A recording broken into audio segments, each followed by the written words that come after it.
This video was made possible with the support of our Patreon members.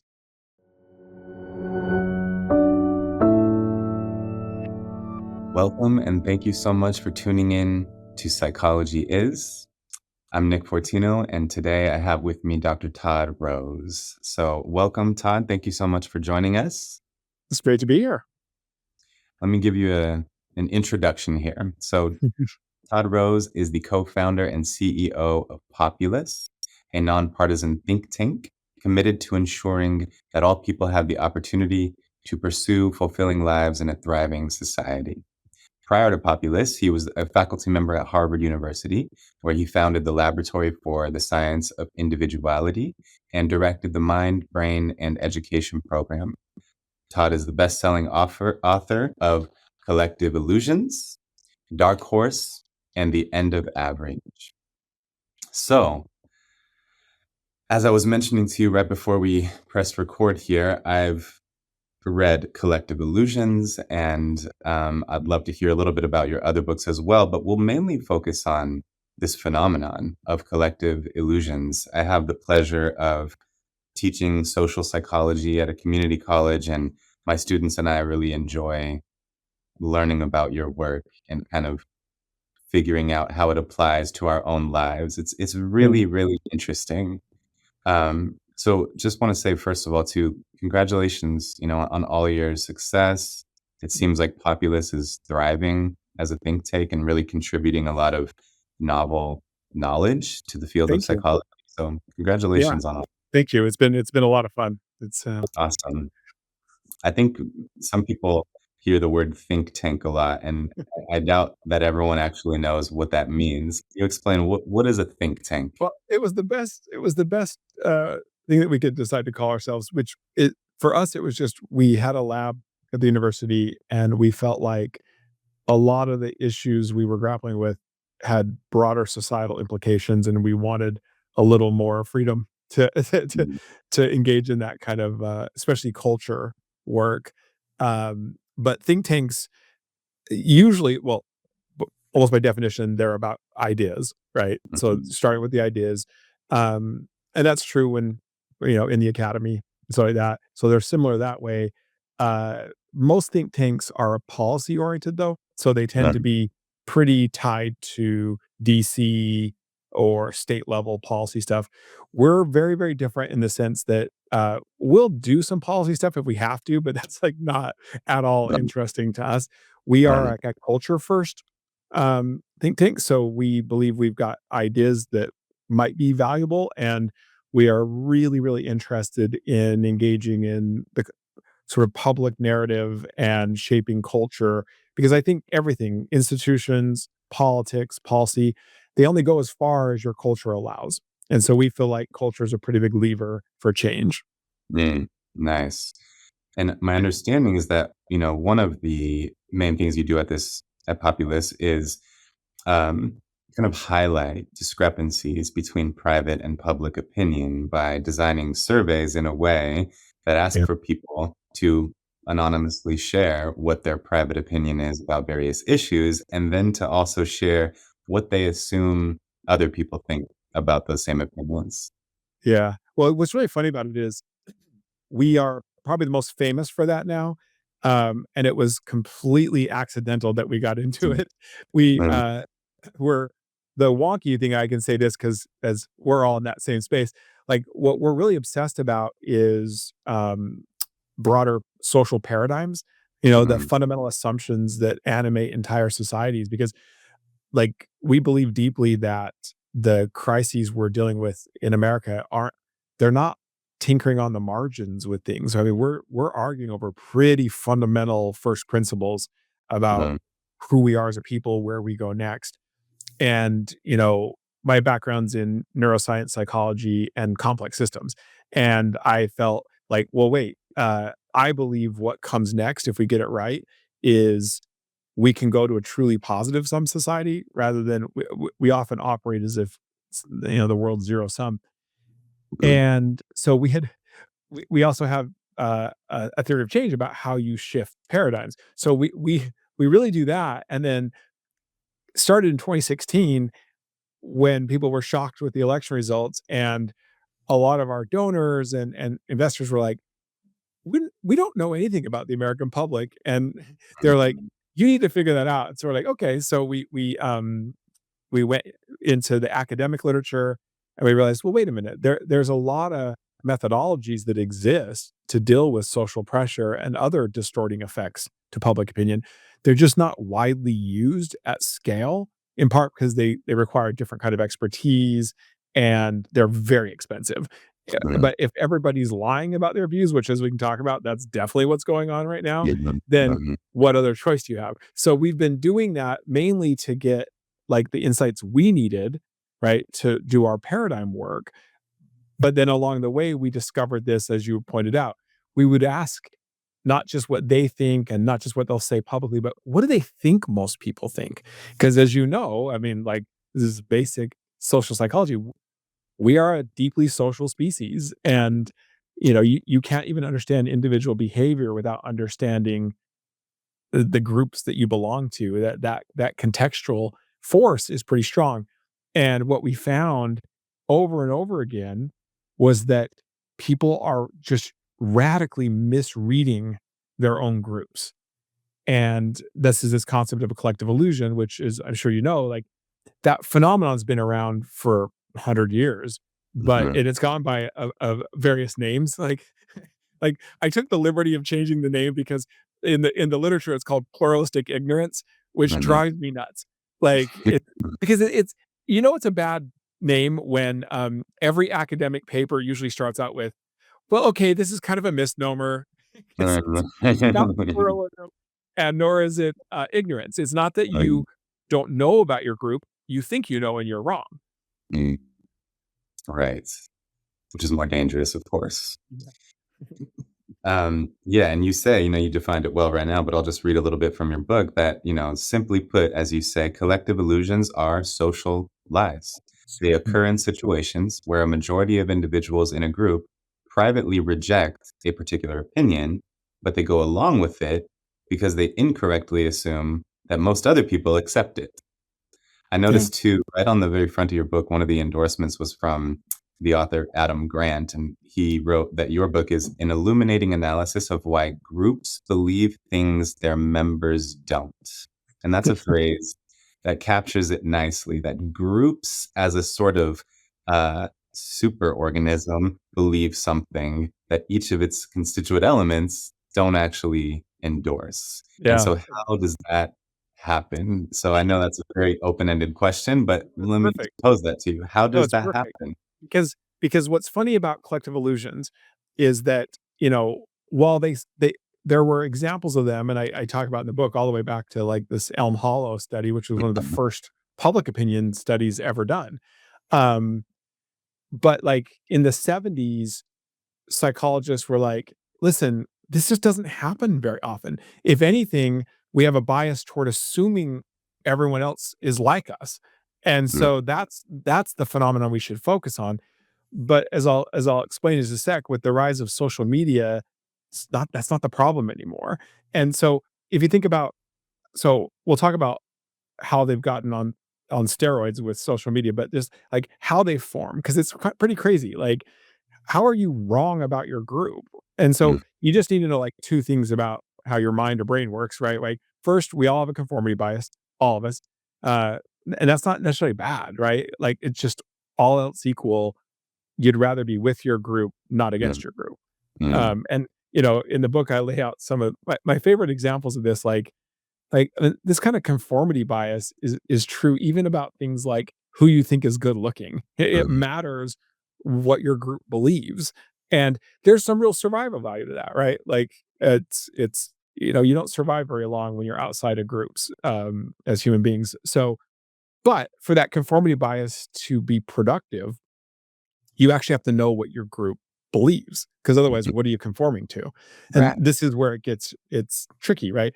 So your brain, as you know, is like, it's an energy hog to begin with. Like, it's just, it's the size of two fists put together, and it's consuming just disproportionate amount of metabolic energy. And so it's always looking for those through evolution, these kind of shortcuts, right? How do I reduce energy expenditure? Well, it turns out one of those shortcuts that it uses is how it estimates group consensus.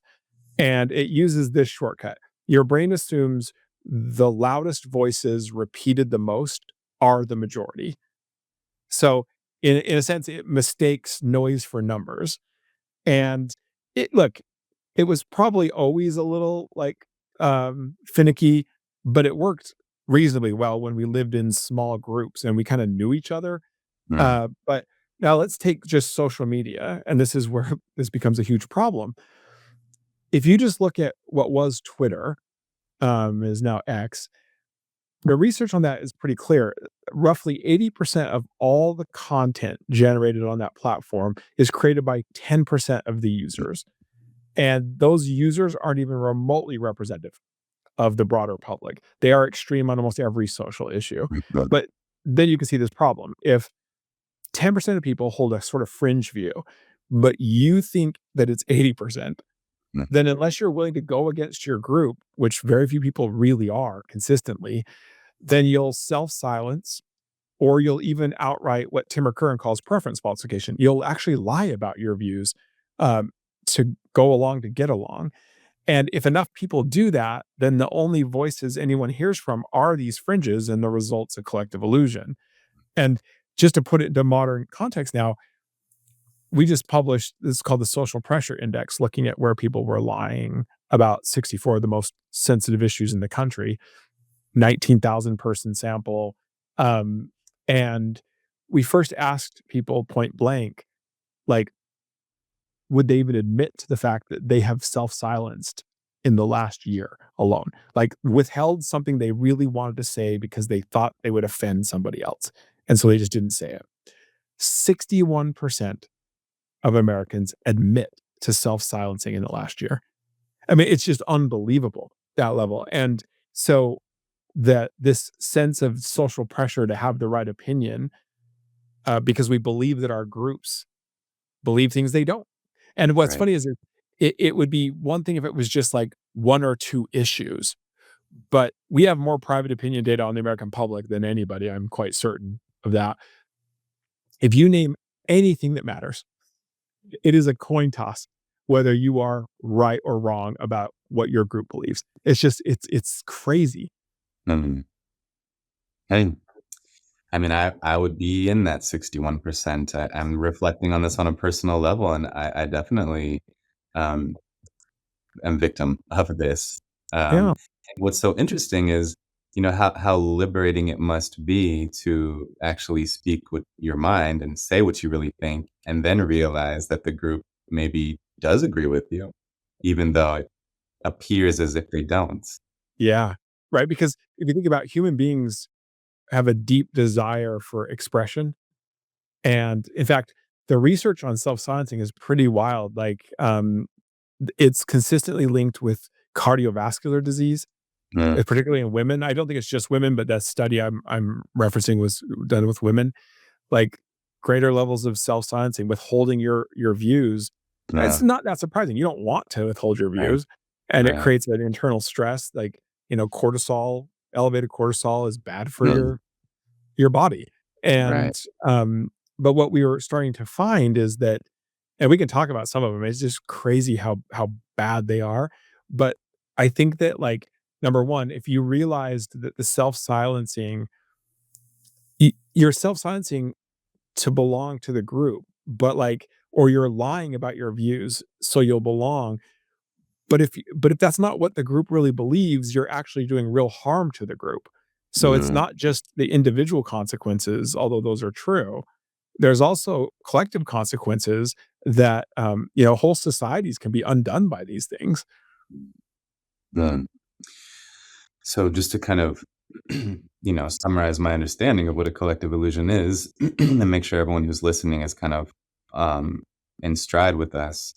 Essentially, we're talking about when you believe that the group believes something, and you either then conform to that belief or act as if you're conforming to that belief in all of your outward expression, incongruent with your actual convictions.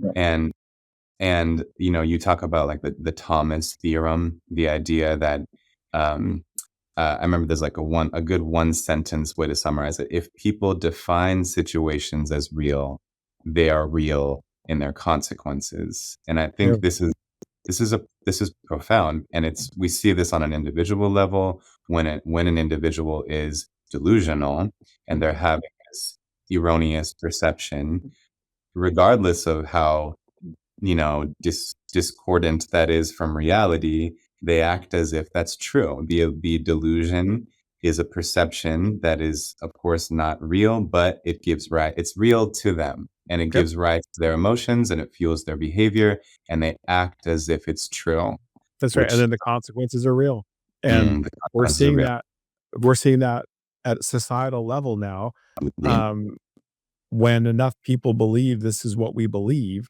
then, not only do we change our behavior and we create new norms and the way we treat one another, but, politicians, if they're doing their job, are supposed to listen to what their constituents want Uh, and enact policies and broader rules that respond to the will of the people. But they can't read your mind, right? So they can only listen to what you're saying out loud. And so we've seen this over and over again.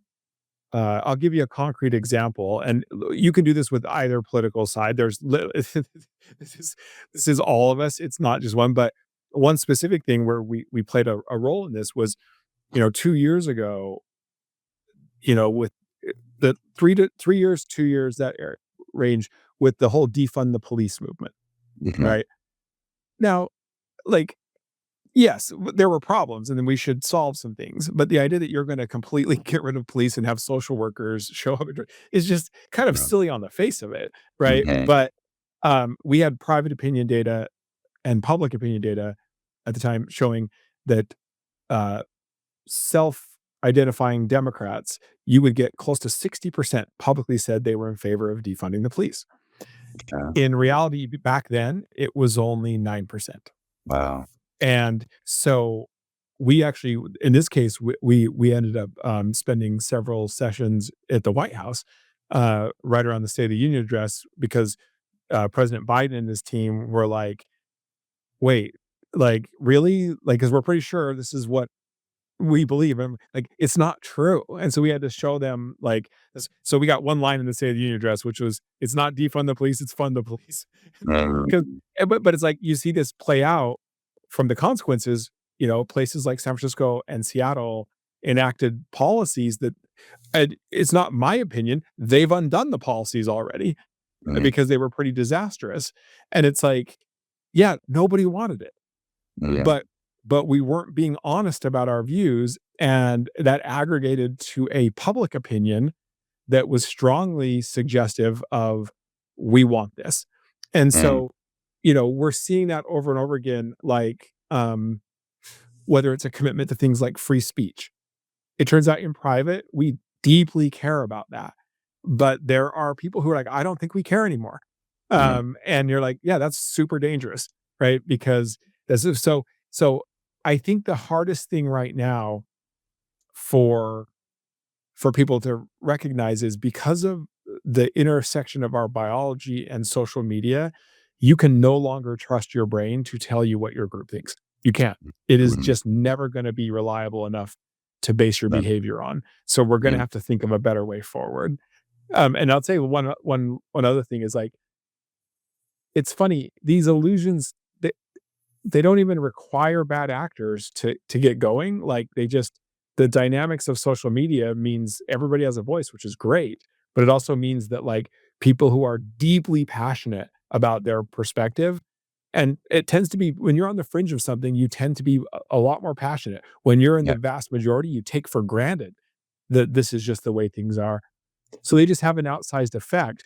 But what we are seeing, and we've done a lot of this work, is bad state actors have figured out that this is very, very powerful as a way to sow discord and distrust within uh, other societies. And so it's very easy through the use of bots. I mean, we do this work right now with partners. China, Iran, Venezuela, Russia invest substantial amounts of money building bot armies that with AI enabled avatar bots specifically aiming to generate collective illusions around things within our society. So we end up tearing ourselves apart. Wow. Wow. It's crazy. The depth of it is shocking. Um, and I would go so far as to say, so there's my wonky side is there's a book that I think everybody should read called The Guns of August, which was a book by Barbara Tuchman, I believe is how you pronounce the last name, about World War One.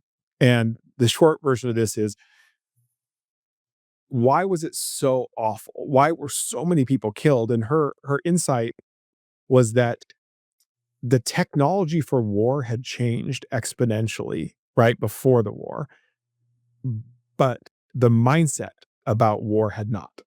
And so you had countries going to war with a mindset that it was about digging trenches and fighting over small amounts of land as you make Yeah. progress.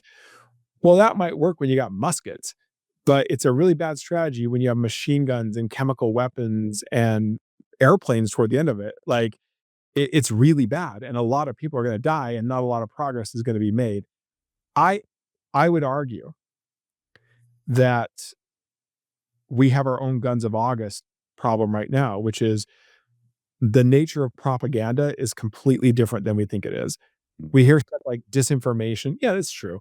But disinformation is actually not as effective as your ability to generate collective illusions.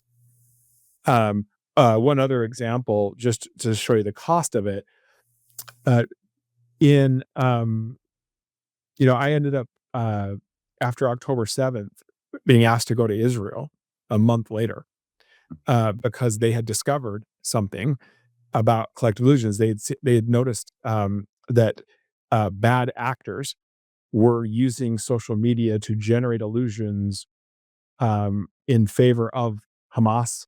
There was a Harvard Harris poll in November after it that said 60% of Gen Z thought Hamas was justified. Like it's one thing to care a lot about innocent people and care, but like justified in the raping and murdering of innocent people, just that's a little crazy. So we've done the private opinion on that. It's not even close. The privately, it's 3% of Gen Z, but they believe that this is what we believe.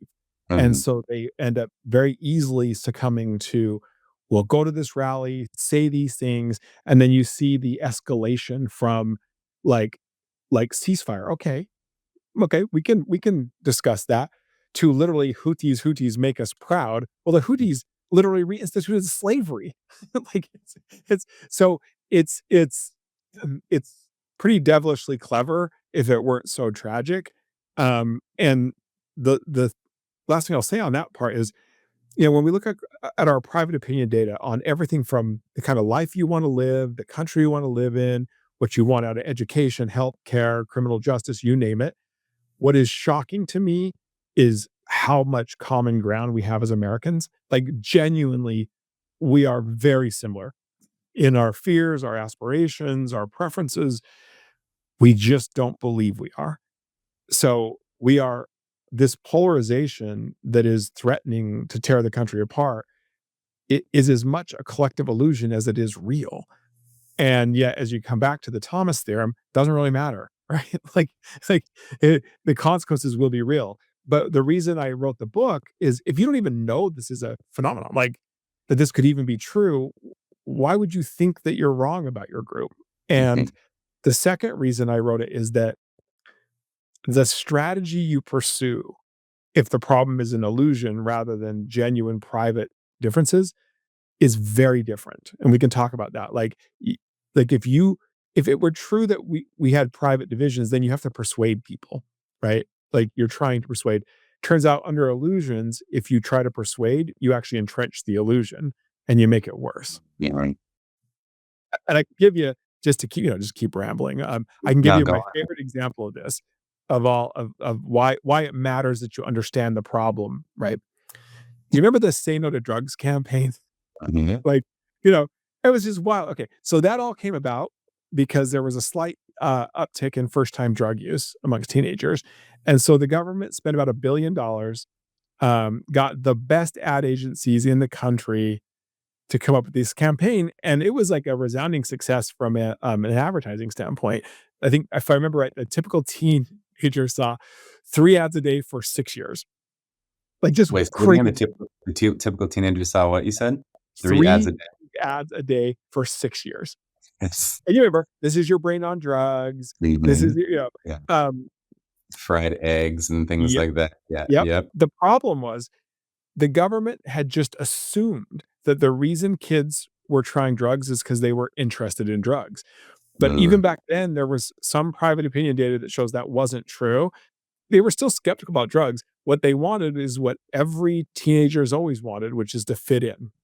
mm, And it turns out American teenagers back then were under a pretty interesting illusion. No kidding. Most American teens thought that most American teens did drugs. Okay, so into that illusion, you blitz them with $1 billion of ads trying to scare them straight. What they took from the ads was, this mm. must be what we're doing because why would adults try so hard to change our minds?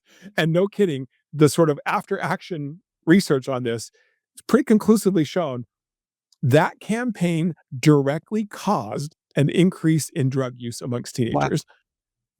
So when it comes to illusions, it's not a persuasion strategy, it's social proof. You reveal, not persuade. And so we have a lot of work around this with pop culture and things. You just embed the truth into the things that we watch and listen to, into the conversations that we have with one another. Mhm. Whether it's through contact theory, right? Being honest with your neighbor about your view is a quick way to shatter the illusion because you're in similar circumstances. Yeah. Um, Backgrounding, which is, again, take a television show, you don't make it a public service announcement, you just weave it into the back. The best example of that was way back when. This will date me for anyone watching it, but Mhm. remember with Cheers and the Like, what is it? designated driver, uh, Mm, they just put that in the background. It wasn't even a main, it was like one extra on a show said, what do you have? And they said, nothing, I'm a designated driver. That's it. mhm. And people just pick up, your brain picks up on this in the periphery is like, oh, this must be normative, right? Right.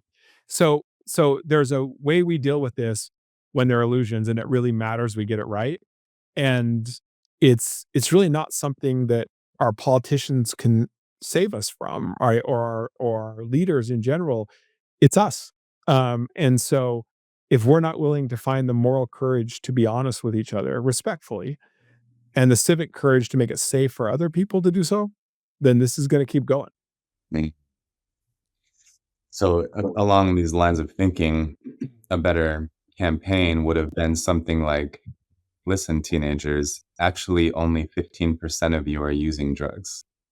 Therefore, you're not fitting in by doing it." Correct. And you would have like the most famous teens, the people they look up to, Mhm. not lecturing to them, but literally being like, "Yeah, I don't do drugs. Why would I do Yeah, drugs? right, Like, it's not cool to do drugs." And they're like, right. "Okay." Instead, you Mm, have a dare program. You have all these adults, and the cops come in and scare you straight. mhm, You're like, mhm. "Yeah, why are you trying so hard?" Like, Um, yeah, that's so interesting. Um, maybe so I wanna ask you about the way and you've kind of already explained it, but just to directly answer the question of how these can become self-fulfilling prophecies. And maybe I'll just say, as you start to kind of formulate your answer, um, what you described with like the army of bots and what these bad actors do to generate collective illusions. I mean, I think that could be classified as like psychological warfare. It's just for mass manipulation, and for the sure. and the effect that that would have on an individual would be that their own actual opinion almost now becomes threatening to their belonging. They feel like, 100. because I think this, I'm at risk of being rejected, and Mhm. so I kind of reconsider what I really think and Yep. maybe conform. It's gonna create cognitive dissonance, Yep. and the only way to resolve that dissonance is either to change your behavior or change your belief. And it turns out belief's a lot easier to change in some sense, right? Like, Yeah. and not underestimating, I mean, the need to belong is incredibly powerful Yeah. because I just think of that as a neurological proxy for I'm safe, Yeah. secure. I, we can cooperate. I'm going to be okay. When I don't feel like I belong is Right. genuinely dangerous. And Mm, so there's just not a lot of people who are willing to abandon that sense of belonging for self-expression. There are some right. people who have lower thresholds, but most of us are that why? Especially when for most issues, we might have opinions, but we don't have strong opinions. Mm, Like if it's something that I am passionate about, I'm probably not change I'm gonna keep saying it. If it right. you know, but that's just not how most things are. So let's go Mm, back to something as existential as like the Israeli and Palestinian stuff. Well, mhm, look, if you don't live there or you're not an American Jew, it's not really you don't really have a skin in the game, right? So you can have an opinion, but then you think, well, wait a minute. If it's not really affecting me, why would I go against my group? That would affect me. mhm, Like, better just tell me what we believe and I'll go along with it because right. that's what I want. And so to your earlier point, I think is exactly right. This is psychological warfare and it is shocking the extent of it. So when you're online right now, the research is pretty clear that if only 5% of your interactions are bots and those bots are well designed, they can completely dictate what the consensus is that emerges in the Wow, interactions. wow. Now that's scary. What's even scarier is conservative estimates on social media today is that upwards of 20% of all your interactions are with bots, and you just don't know. Yeah. So how funny is that? That you're worried because somebody like chides you and responds to you or tells you to say something, and you're like, "Oh no, I'm going against my group," and it's like not even a human being. Right, right. Yeah. That's the mechanism right there by which they generate collective illusions. It's clever, right? Like if you think about it, you could take down a society. I mean, you really could. I mean, you think Mhm, about if we're even half right on the extent of how much of our division is just a lie, mhm. like because it feels like the wheels fell off of society. If you're like me, like Yeah, I knew we disagreed on some things, but my goodness, it yeah. just seems like this. And when you tie it to belonging and Mhm, identity, then it becomes super in group, out group in a hurry, right. right? Like, it's not just that we're arguing, like we're now to the point where, I mean, researchers call it like affective polarization. We don't even know why we hate each other anymore. Mhm. And it's like our politics isn't even over policy anymore. It's Yeah, like the candidates don't even feel like they have to tell you what their policy plays are. It's just like and these people are awful. We're good. Vote for me. And it's so, true. That's what I, it's I- like. and so I just feel like every time big technologies have come into society, they've always transformed our relationship to ourselves and to our technologies, right? That's Right. true when the first time we went from spoken word to written word, When it was like, yeah, it turned out that writing stuff down, like Aristotle was the first print native, right? Like there was there was a huge upside to that technology, we but it turned out that only if you acquired a pretty artificial skill called literacy that has to be taught was it actually a better trade-off because otherwise it's actually way worse. The mm, spoken word is something we all can participate in, and elites hoarded that skill arguably till the Reformation. It took like an mm, act of God to democratize that skill, and then we started that getting true societal benefits from it. I think here we are. It's like, listen, y- your biology is not equipped to deal with the dynamics of social media, and it's not a technology problem. There's no regulation, no things that's going to change the fact that you're in a fun house of mirrors now, and without bad actors, it's still going to be distorted. And So we're going to have to realize you cannot trust your brain to tell you what your group thinks, even though it will feel like you know. And that's really what science is at bottom, right? It's to get us beyond our biases and what we think the world's like. World sure looks flat, right? Uh, It's not. I mean, hate mhm. to spoil it for all the flat earthers. It's not. Like, Spoiler alert. it's not, but it sure Right. looks like it. And Mm, so once science can help us overcome our implicit biases around things and how things work and start to trust those new insights, then we can modify behavior and thinking in ways that will be fine. In this case, mm, the good news is it's actually relatively straightforward, right? We came up with really important norms and rules that were the basis of liberal society in the first place, like tolerance, mhm. right? Like like dignity, like these things that say, you know what, I don't really agree with you, but I'm going to defend your right to be able to speak up. If that's what if those are if we continue to support those norms and bolster them, this is a really important way out of this because Mhm. when a norm says, if I think, well, what does it mean to be an American or what does it mean to be a Republican or a Democrat? Oh, for sure, I believe in tolerance. For sure, I believe in live and let live. I'm supposed to let Nick talk, even though, boy, I really disagree with your opinion. Um, then that makes the need to belong work in service of this Yes. rather than Right. against us. Right. I like that. That's a great point because you are in a way you can communicate to somebody no matter what your views are, your sense of belonging is not at risk here.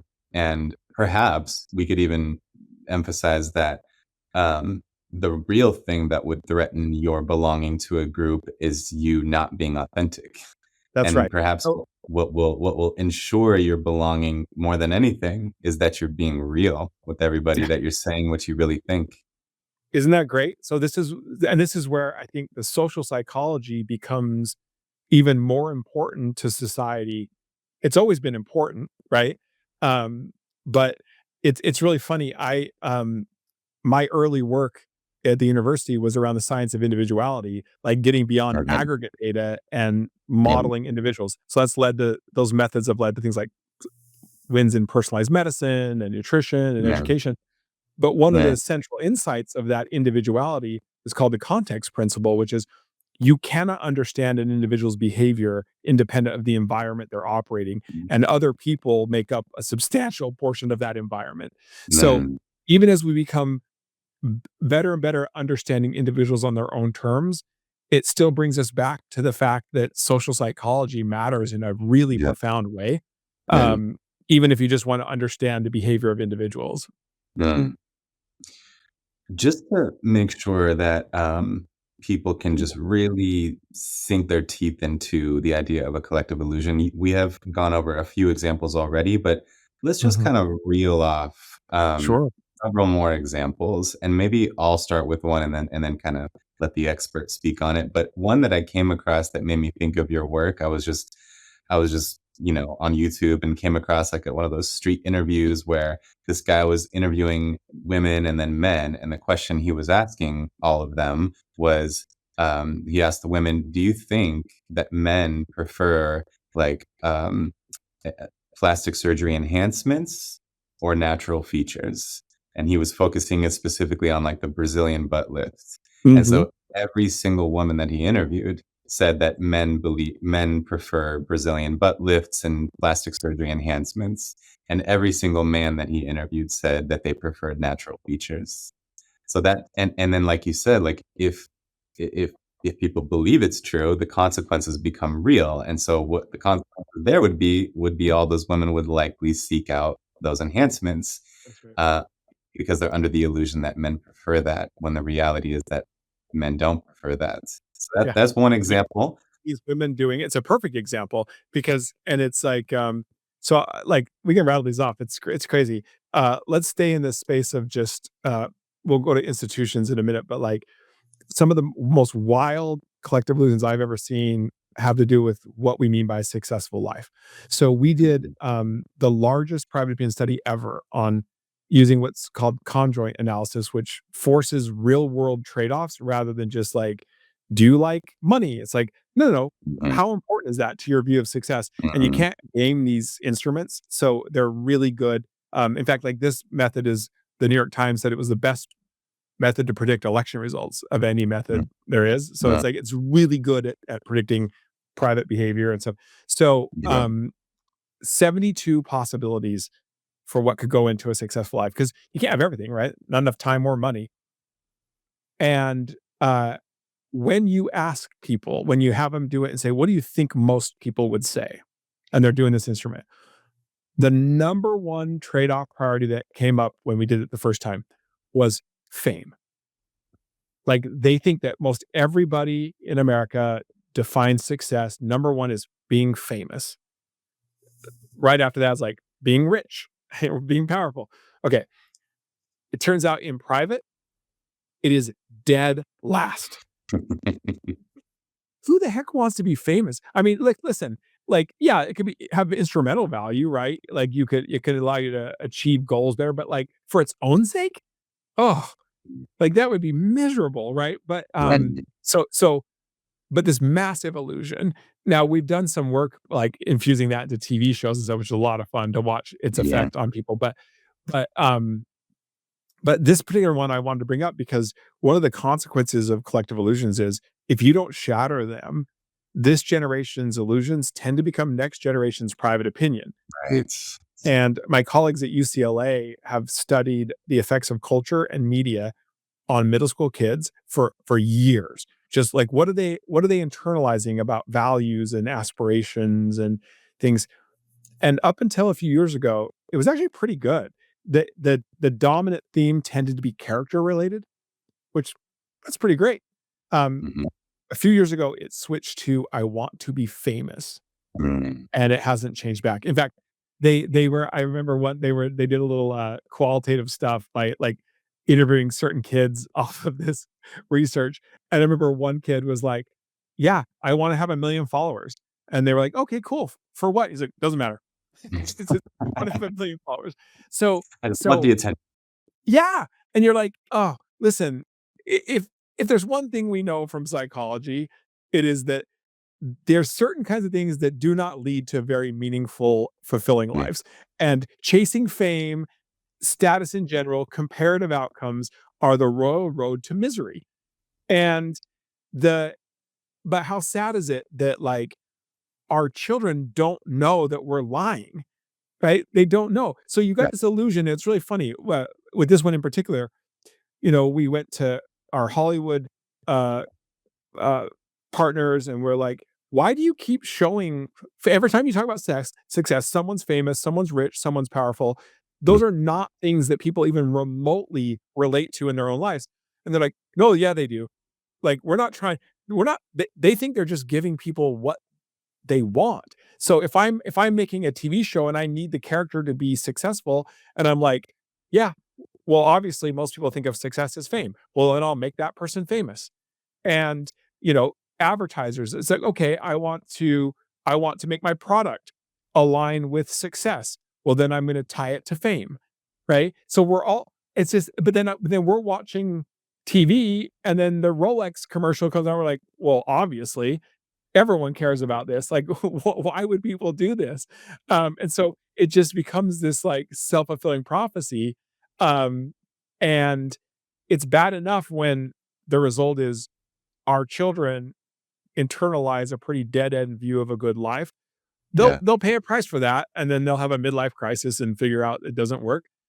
But right. think about how catastrophic it is when that same process is in play when it comes to the fundamental values that we hold as Americans for what it means to live in a democracy, what it means to live with great diversity, what does it mean to like who we are as a people, what we aspire to ourselves and together.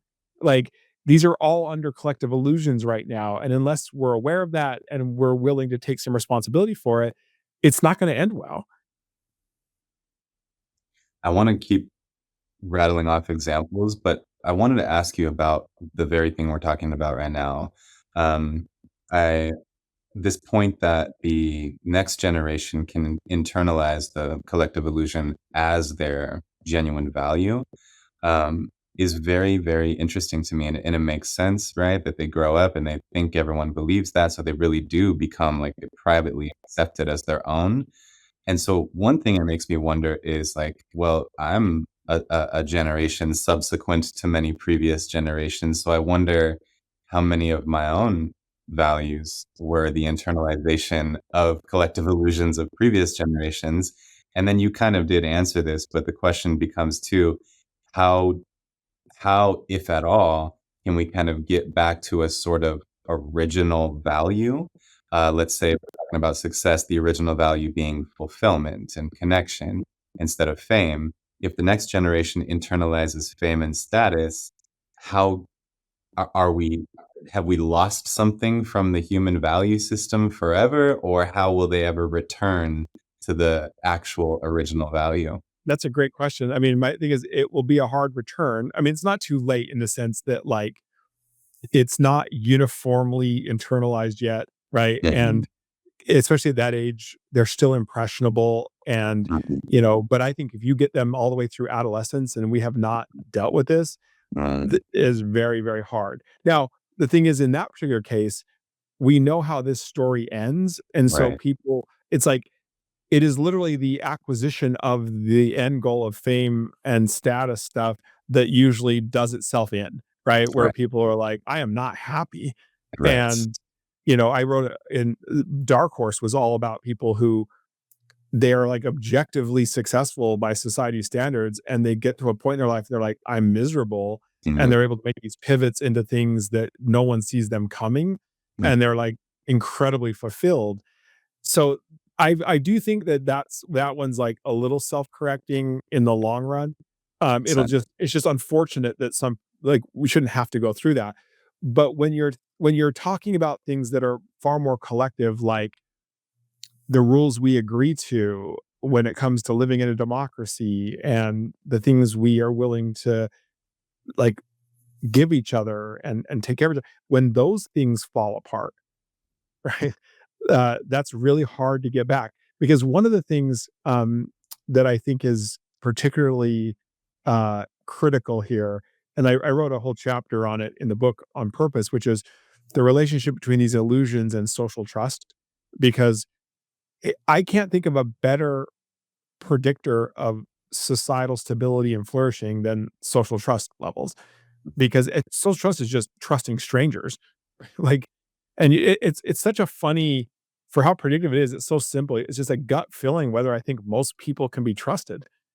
But if you live in a society where a majority doesn't think that, then nothing works, right? It's funny, even basic free markets don't work. I was thinking about this, like, if you're a mom and pop shop and you supply to Amazon or Walmart, yeah, in theory, there's, like, legal remedies if they're like, "Sorry, we're not paying you for the stuff you gave us," but not really. Like, they have more money than you do, you can't really sue them. There's just a trust that they will do what they said.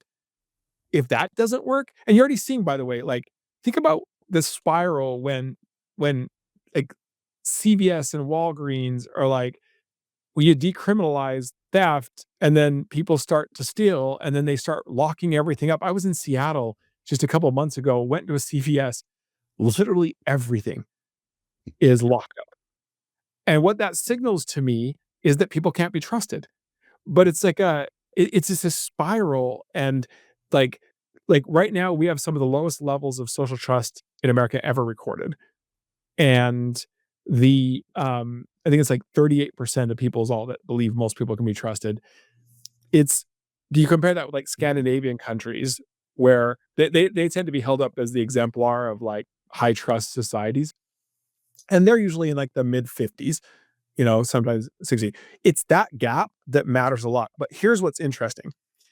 In our latest social pressure index, which is available on our website, anybody wants to read it, that looked at all the places we're lying and what the truth is, we also measured social trust, and one of the most interesting things was the gap between people who had the self-silence, who felt like they couldn't be honest in society, They have the lowest levels of social trust of any demographic group in the country.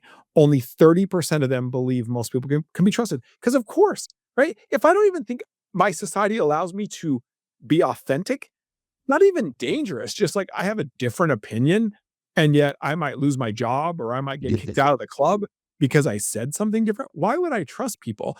But the conversely, what's really fascinating is the 39% of Americans that didn't self-silence, as a group, they have the highest levels of social trust in America. Like Just they're at Scandinavian level, like mid 50%. Like, so when I look at this and I think this is really good news because we can't really solve many of our problems if our levels of social trust are stay as low as they are. But we look right here. By the way, those two groups didn't differ on any other factor significantly. So we mm, feel pretty confident it is really being driven by the self-silencing. So if you think about it, it's like, well, wait a minute.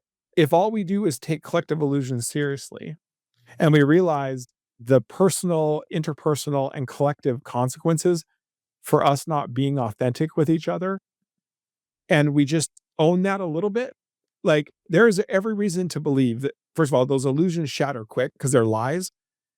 And we reveal our shared values, which is the best predictor of social trust. If you and I, if I'm like, hey, I think Nick, you and I share values, if I know nothing else about you, I'm likely to still mm, trust you. yeah. So our values are being hidden under illusions. If we can allow people to be authentic, both the act of authenticity increases trust and the revealing of our shared values also increases trust. And now we can get on a better path forward.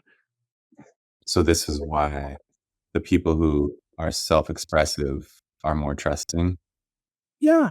It's like, yeah, great. I feel like I can speak up in my Mhm. groups, in my society. I feel like I live in a society where people allow me to express myself. Yeah. Great. So I just think that the biggest thing for me is just I felt like almost like a hair on fire kind of moment of like, we're not going to solve this if we don't understand what the problem really is. And once you understand the problem, then these sort of like otherwise non-obvious things become quite important. Mm, Because if I said, look, we can do so much if we just commit to this authenticity, respectful allowing of people to hold their views, even mhm. when you disagree with them. That seems so like naive. Like, no, we've got way bigger problems than that. Mhm. But it's like, no, this is really important. And that means every one of us, each one of us has a pretty important role to play because every time we go silent for fear of being kicked out of our groups, like we actually are doing damage both to ourselves and to the very group we say we profess that we care about. Yes. Often when people talk about the need for belonging, I hear people make the distinction between fitting in and belonging, and I like that. I think there's Me something too. to that, and I think Yeah. when we, subscribe to the group, norm, whether it's on the level of behavior or belief, we are fitting in, if it does go against our Yeah. private opinions. But then we actually are ourselves and express what we really believe, even when there's the risk of disagreement, and then we're accepted, that's when our need for belonging is really met. Yeah. It's amazing. I mean, there's no better feeling than to be authentically yourself and be recognized, valued, Right. and even loved for that.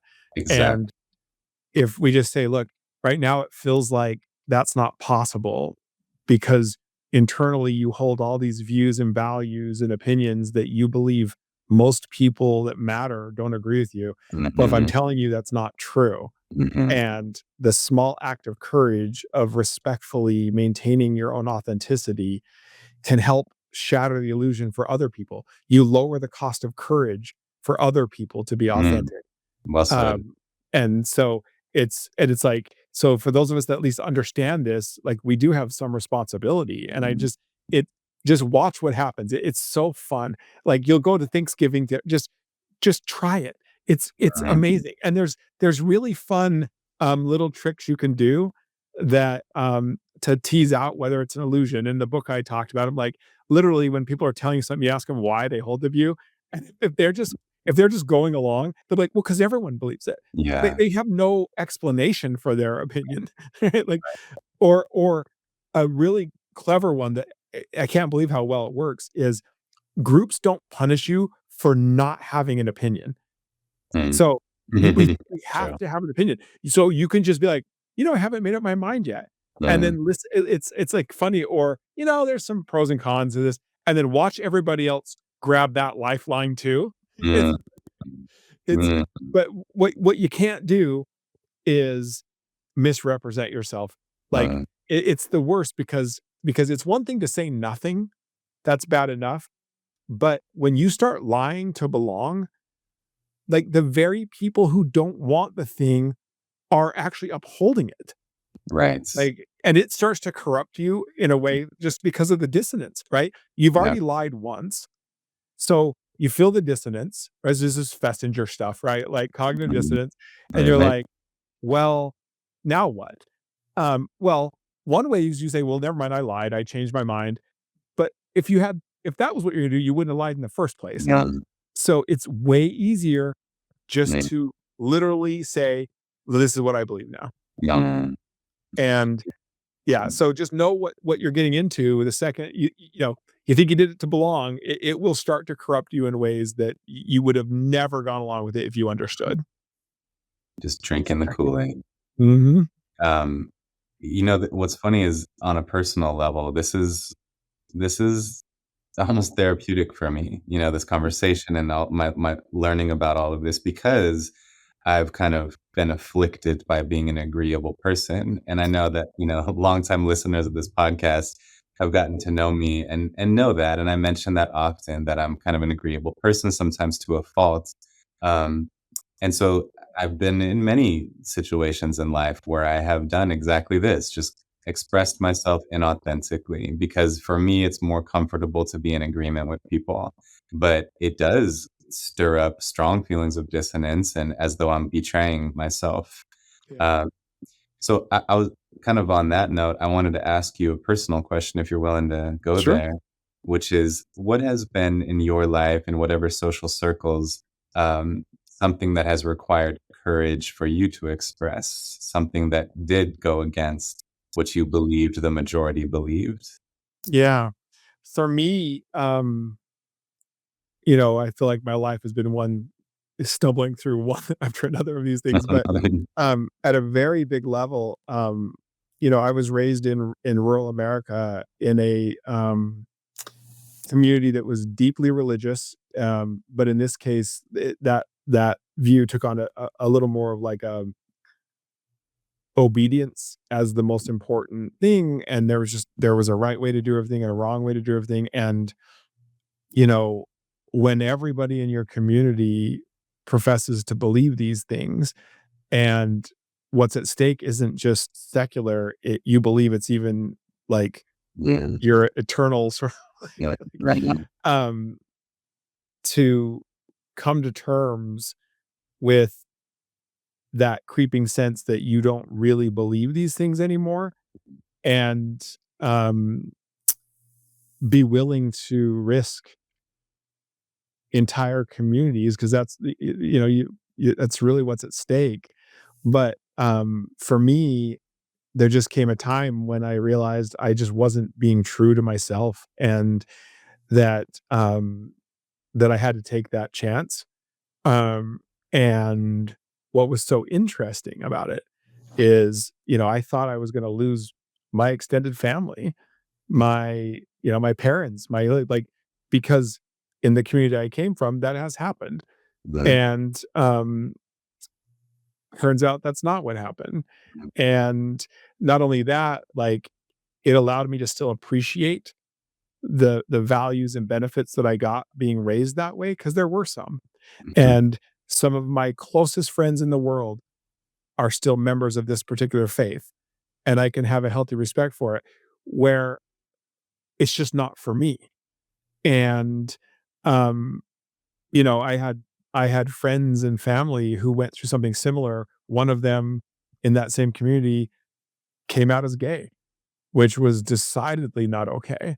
Right. And I remember talking to him when he was making that decision, And I said, "It's okay, like, the people we know, our families, they'll still love you," and I remember he said, "Not if they knew who I really was." Mm, And that that thought that once you realize your beliefs and who you are at odds with your group, you know, even that sense your point about fitting in, you're not belonging anymore, you're fitting in. And you recognize that everything that's professed towards you, the love, the valuing of you is all based on a lie.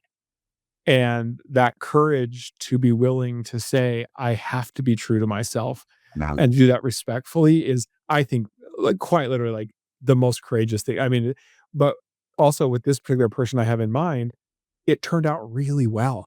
In fact, his courage led his family to abandon their faith too, yep, because it made them choose between their son and a religion that said their son wasn't worthy.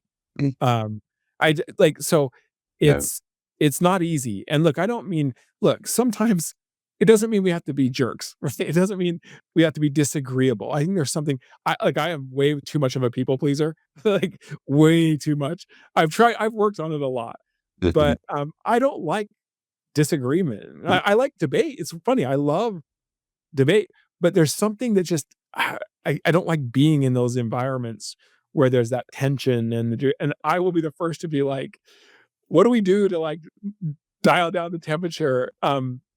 And for me, one of the things that's been most helpful just as a psychologist, right? So knowing these things is like, you know what, we do like it when people agree with us, but what we also like is to be understood.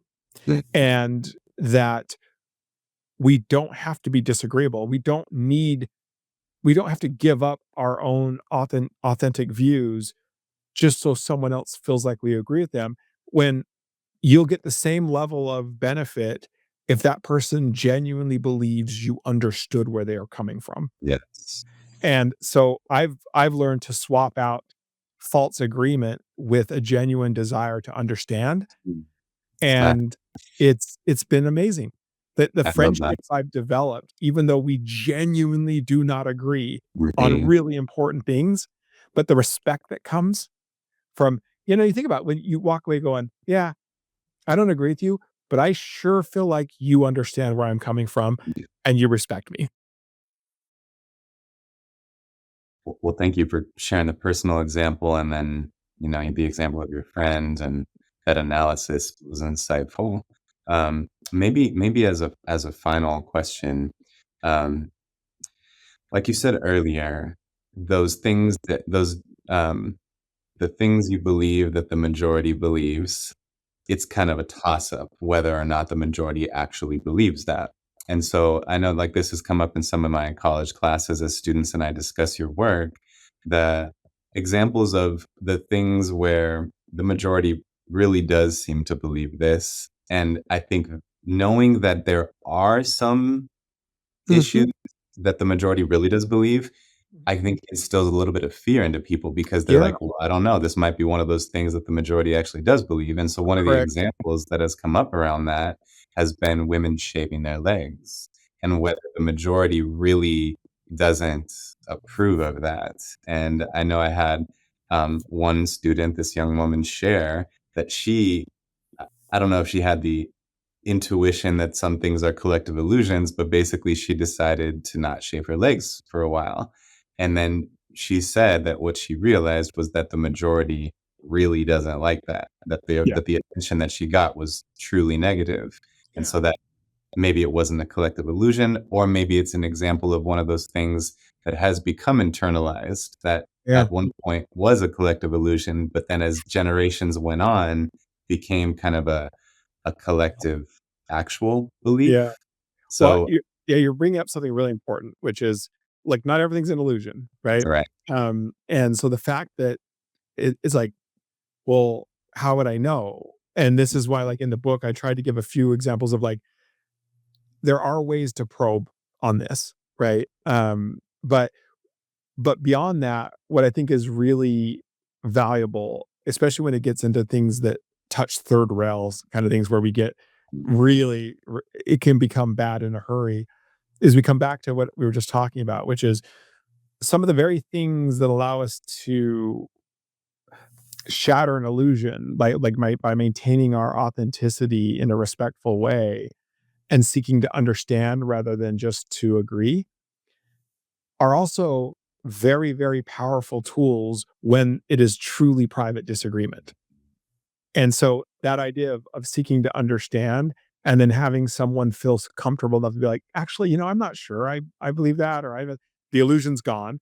But if they really do, then Right. you're understanding, like literally asking them why they hold a position and getting them to be personal about it. Right. Right. Um, people love, I mean, this is why social media exists. People love disclosing like, way more than they should. But it's like, now you're asking me, so let's say you and I are on the opposite side of the abortion issue. And I'm like, wow, I hold this side, but and so for me, I'm like, no, this is really important. I don't know how you could be on the other side. Instead of just trying to tell you why you're wrong or saying I agree with you just so we'll get along, asking like, oh, I'd love to understand how you arrived at Right. that view.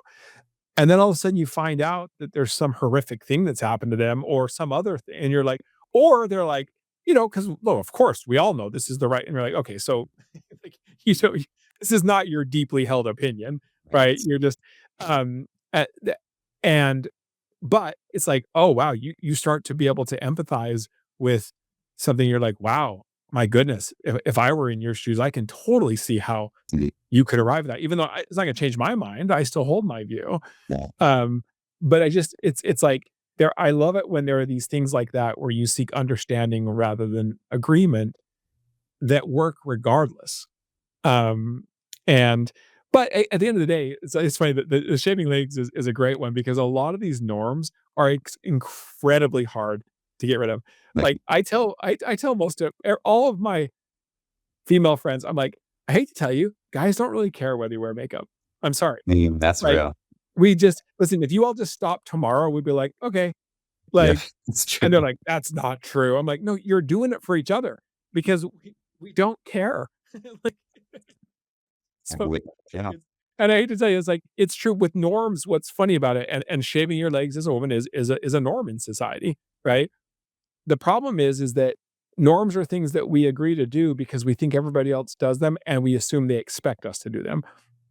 So when we see norm violations, they tend to get punished, even if people would love the norm not to exist. Like, Um, Norms are just really, really, really hard to get rid of. Like, um, but right, it's like if I go back to this young woman, I'd say, listen, it depends on what your goal is. You know what I mean? If this really matters to you, if you're like, I don't want to shave legs, then don't. Right? Like people will get over it, I promise you.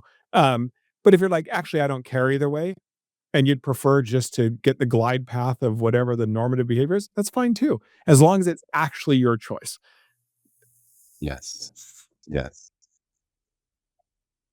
It's interesting. So, I mean, I guess a good message for people is a couple of things come to my mind. One, when you seek to understand somebody, that might reveal that you actually privately agree, although you were publicly disagreeing, or it might reveal that you privately disagree and you were publicly disagreeing.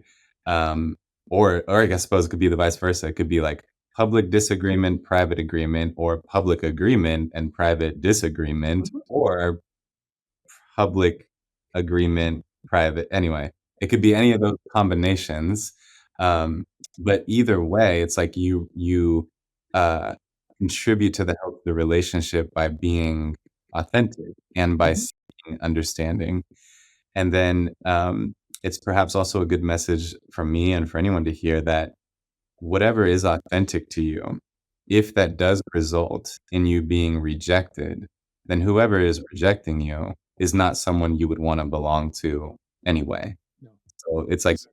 all signs point to being authentic as being Yeah, crucial here. you deserve real belonging, and you shouldn't settle for fitting in, Yes. honestly. And Yes. it can feel like the end of the world when a particular group wants to reject you because you won't do what they say, Mhm. but that by definition is a pathological group.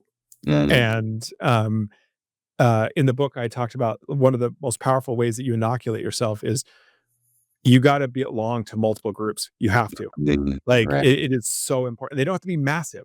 One could be a religious group, a political, and then you could be in a bowling league. Mhm. It has to be meaningful to you. And even the act of shifting your identity in your mind from the group that's trying to punish you to the group that isn't, will actually stem the error signal Mm. neurologically. So, Yes. but groups that are pathological are almost cult-like in their behavior. Yeah. They wanna whittle away at other groups that could have allegiance from you, Mm. and, our politics has gotten this way where it's just like, this is everything now. Everything is, are you on with us or against us? And you see the results of it. Right. And I'll just come back. It's like there is no greater feeling as a human being, I believe, than showing up as your authentic self, and being recognized, valued, and loved for it. Word. And we shouldn't settle for less than that. Mm. Amen. Amen. And I just want to highlight what you just said. I think it's so important to belong to multiple groups. It's such a good point, right? Like it's so easy to see that if you derive your sense of belonging and sense of self based on your membership to one group, that's extremely high stakes, and rejection from that group is devastating. But if you belong to multiple groups, it kind of lowers the stakes of all of them and inoculates you against Yeah. what we're talking And about. quite literally, if you belong to one group, you're in a cult Yeah, because you will true. not leave. You will A- not abandon that because Amen. you would be all on your own. Mm, And so don't let it come to that. great Like, point. Yep.